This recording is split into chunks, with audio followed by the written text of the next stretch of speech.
नमस्कार मित्रांनो, घरोघरी मातीच्या चुली या मालिकेच्या पुढील भागात आपल्याला असं बघायला मिळतंय, ऐश्वर्या घरी चाव्या चोरायला आलेली असते. त्या चाव्या तिला लताबाईला द्यायच्या असतात, कारण त्यांचा हा प्लॅन असतो. तेव्हा लताबाईच्या ठरलेल्या प्लॅनप्रमाणे घरातील सगळेजण एकत्र जमलेले असतात.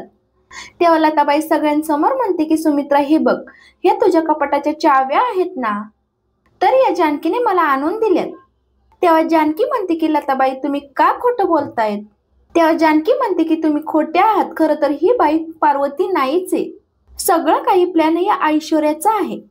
मात्र सुमित्राला खूप राग येतो. सुमित्रा आता सुद्धा जानकीवर विश्वास ठेवत नाही आणि सनकन एक जानकीच्या कानाखाली देऊन बास कर असं तिच्यावरती ओरडते.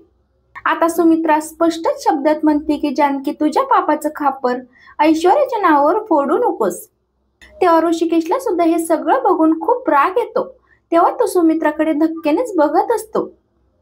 तेव्हा सुमित्रा स्पष्ट शब्दात जानकीला म्हणते की अगं सुनेला कितीही मुलीप्रमाणे प्रेम केले, माया दिली, एका आईप्रमाणे तिला अगदी सगळे हक्क दिले, तरी सुद्धा शेवटी सून ती सूनच असते ना.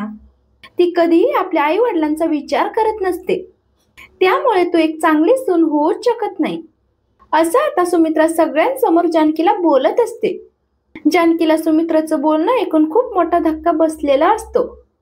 जानकीला वाटत असतं की आपण या घरासाठी इतकं सगळं काही करतो, तरी पण सुमित्रा आपल्याला कायमच दोषी ठरवते आणि या ऐश्वर्याला साथ देते. सुमित्राचं हे बदललेलं रूप बघून जानकीला खूप मोठा धक्का बसलेला असतो, कारण ज्या काही कामासाठी जानकी आणि सुमित्रा एकत्र आलेल्या असतात, त्यातून आता ऐश्वर्याने त्यांच्यात फूट पाडलेली असते. जानकीच्या कानाखाली दिल्यानंतर जानकी सगळं काही ऐकून घेते आणि ती सुमित्राला समजावण्याचा प्रयत्न करत असते, पण सुमित्रा काहीच ऐकायला तयार नसते.